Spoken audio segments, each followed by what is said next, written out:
બેઠકો બિનહરીફ જાહેર થઈ, જેમાં સમો, ચરાડા અને લોધરા બેઠક પર ભાજપ બિનહરીફ, માણસા તાલુકા પંચાયતની 5 જેટલી બેઠકો બિનહરીફ જાહેર થઈ તો માણસાના ધારાસભ્ય જે.એસ. પટેલ કે જેમનું આ તમામની વચ્ચે નિવેદન પણ માણસા વિસ્તારમાં અનેક વિકાસના કામો થયા છે અને 3 જિલ્લા પંચાયતની બેઠક બિનહરીફ થઈ છે. વધુ બેઠકો બિનહરીફ થઈ શકે છે. કોઈ ઉમેદવારને ધાકધમકી નથી આપવામાં આવી. વિપક્ષમાં રહેલા ઉમેદવારને સમર્થન આપી ફોર્મ પરત ખેંચ્યું છે. તાલુકા પંચાયતની વધુ 2 થી 3 બેઠક બિનહરીફ થઈ શકે, અમિત ચૌધરીએ કહ્યું હતું.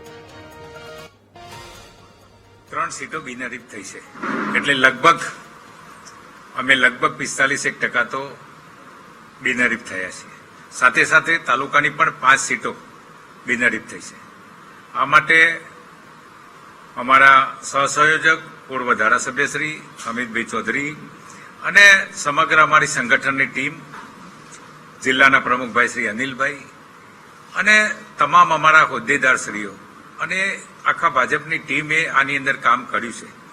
અને સાથે સાથે કોઈને દાગ ધમકીથી આ કોઈ બિનહરીફ નથી થઈ.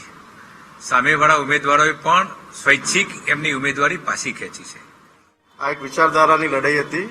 એમાં રાષ્ટ્રવાદી અને વિકાસની વિચારધારા સાથે સમજાવટથી સામેના પક્ષોએ એમની ઉમેદવારી પરત ખેંચી અને વિકાસની વિચારધારામાં સંમેલિત થવાની એમની વાત, એના કારણે અમે સફળ થયા છીએ. સાથે સાથે અમારી જે ભારતીય જનતા પાર્ટીની સંગઠનની ટીમ છે, આદરણીય રમેશજી અમારા પ્રમુખ હોય કે જિલ્લાના અધ્યક્ષ અનિલભાઈ હોય, એમને જે રસ્તો બતાવ્યો એમના સલાહ સૂચનથી અમે આ પરિણામ લાવી શક્યા છીએ.